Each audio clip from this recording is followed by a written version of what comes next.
Assalamualaikum warahmatullahi wabarakatuh. Saya Sarudin, NIM 0703221006, kelas Matematika 1. Pada video kali ini saya akan membahas mengenai kasus penelitian menggunakan metode Markov, yang dimana saya mengambil jurnal yang berjudul Analisis Rantai Markov untuk mengetahui peluang perpindahan konsumen dalam pemilihan platform online food delivery, yang dimana jurnal ini diterbitkan di Jurnal Pengabdian Masyarakat dan Riset Pendidikan dengan penulis Alfi Syahrin Nasution dan Sri Masnito Fardosi. Afiliasi penulisnya ada di program studi matematika dan program studi pendidikan IPA Universitas Negeri Medan, Sumatera Utara, Indonesia, dengan volume 4 nomor 1 tahun terbit 2025. Adapun beberapa bab yang akan kita bahas, yang dimana ada pendahuluan, metode penelitian, dan hasil dan pembahasan. Lanjut saja kita ke bagian pendahuluan, yang dimana ada latar belakang. Perkembangan teknologi digital membuat layanan pesan antar makanan seperti GrabFood, GoFood, dan ShopeeFood semakin populer karena mudah diakses, cepat, dan banyak promo. Mahasiswa menjadi pengguna utama layanan ini. Namun, persaingan antar platform menyebabkan konsumen tidak loyal dan sering berpindah sesuai harga, promo, dan kualitas layanan. Perpindahan ini disebut switching behavior. Untuk memodelkan pola perpindahan tersebut, digunakan metode rantai Markov yang dapat menunjukkan peluang konsumen berpindah platform serta kondisi stabil steady state dalam jangka panjang. Nah, rumusan masalahnya, bagaimana pola perpindahan konsumen antar platform GrabFood, GoFood, dan ShopeeFood berdasarkan data responden? Bagaimana membentuk matriks probabilitas transisi untuk menggambarkan peluang perpindahan konsumen antar platform online food delivery? Bagaimana kondisi steady state dan distribusi konsumen jangka panjang yang dihasilkan melalui analisis rantai Markov? Nah, adapun tujuan penelitiannya yaitu menganalisis pola perpindahan konsumen antar platform berdasarkan data kuesioner, kemudian menyusun matriks probabilitas transisi sebagai dasar analisis perpindahan konsumen menggunakan metode rantai Markov, dan menentukan kondisi steady state dan menggambarkan distribusi konsumen jangka panjang pada ketiga platform. Kemudian manfaat penelitiannya ada menjadi dasar bagi penyedia layanan dalam merumuskan strategi pemasaran dan meningkatkan loyalitas pelanggan, menunjukkan efektivitas metode rantai Markov dalam memprediksi distribusi konsumen jangka panjang pada pelayanan online food delivery.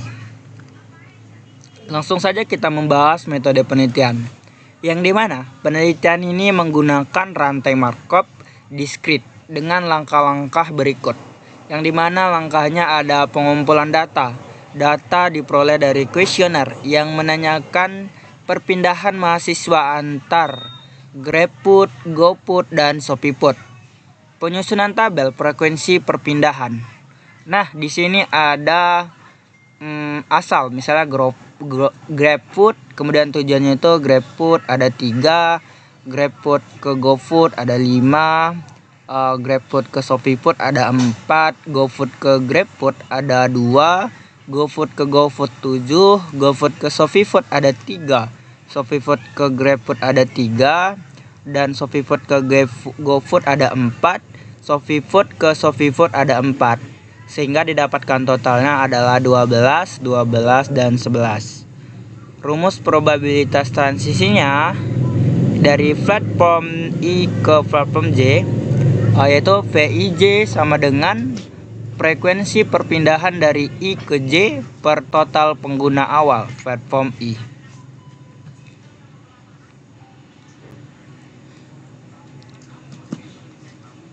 Kita masuk ke bagian hasil dan pembahasan, yang dimana yang pertama di sini kita ada perhitungan matriks probabilitas transisi P. Kemudian yang kedua ada matriks transisi yang diperoleh. Yang ketiga menentukan periode steady state P8. Kemudian ada simpulan. Nah, di bagian hasil dan pembahasan pertama ini ada perhitungan dan matriks probabilitas transisi P. Dari data sebelumnya baris grapefruit total 12. Ya. Di sini ada 12. Sehingga kita bagikan di sini 3 dibagi 12. Kita dapatkan hasilnya 0,25. Kemudian begitu seterusnya untuk P11 5/12 0,4167, P13 4/12 sama dengan 0,333, dan P21 dan baris GoPut totalnya ada 12 juga. Baris GoPut P21 sama dengan 2/12, hasilnya 0,1667. P22 7/12 hasilnya 0,5833. P23 3/12 sama dengan 0,25. Lanjut ke baris ketiga atau baris Sofifood, yang dimana totalnya ada 11. Untuk yang ini berarti nanti kita ada 3/11, 4/11, dan 4/11. 3/11 ada 0,2727. P32 ada 4/11 0,3636. Kemudian P33 sama dengan 4/11 sama dengan 0,3636. Kemudian kita masuk kepada bagian 2, matriks transisi yang diperoleh. Ini jadi kita masukkan ke dalam matriks transisinya tadi 0,25, ini 0,25, 0,1667, 0,2727. Kemudian 0,4167, 0,4167, 0,5833, 0,363. Nih. Selanjutnya ada P13 0,33, 0,25, 0,363. Kita buat matriks transisinya. Sehingga di bagian ketiga ini kita menentukan periode steady state V8. Nah, yang pertama kan pastinya untuk P1-nya tadi yang ini didapatkan. Untuk P2-nya 0,228, 0,2070 begitu. Dan di sini didapatkan sampai P8 0,22, 0,22, 0,22, 0,48, 48, 48, 0,30, 0,30, 0,30. Data ini diperoleh dari hasil atau output MATLAB. Matriks transisinya ini penulisan dalam MATLAB-nya seperti matriks transisi tadi 0,25, 0,1667, 0,2727. Kemudian didapatkan hasilnya steady state probabilities 0,22, 0,48, dan 0,30. Jadi berdasarkan hasil analisis matriks transisi menggunakan output MATLAB, kondisi steady state tercapai pada iterasi ke-8 atau P8, di mana distribusi konsumen antar platform telah stabil dan tidak lagi mengalami perubahan signifikan. Pada tahap ini, proporsi konsumen jangka panjang masing-masing platform adalah 22% untuk GrabFood, 48% untuk GoFood, dan 30% untuk Sofifood.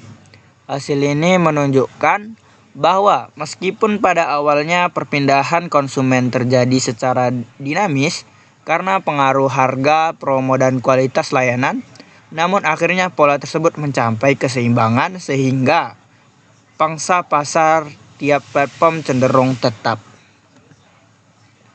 Nah, kesimpulannya dari penelitian ini menunjukkan bahwa metode rantai markup mampu memodelkan perpindahan konsumen antar platform online food delivery secara akurat. Matriks transisi yang diperoleh menunjukkan perpindahan konsumen yang dinamis, dengan GoFood memiliki probabilitas mempertahankan pengguna paling tinggi. Iterasi matriks menghasilkan kondisi steady state pada periode ke-8 dengan distribusi jangka panjang sebesar 22%. Untuk GrabFood 80% untuk GoFood dan 30% untuk ShopeeFood. Dengan demikian, GoFood menjadi platform yang paling dominan dalam jangka panjang, sedangkan GrabFood memiliki proporsi pengguna paling kecil. Sekian, terima kasih telah menonton video saya. Mohon maaf apabila ada kesalahan kata. Saya akhiri. Wassalamualaikum warahmatullahi wabarakatuh.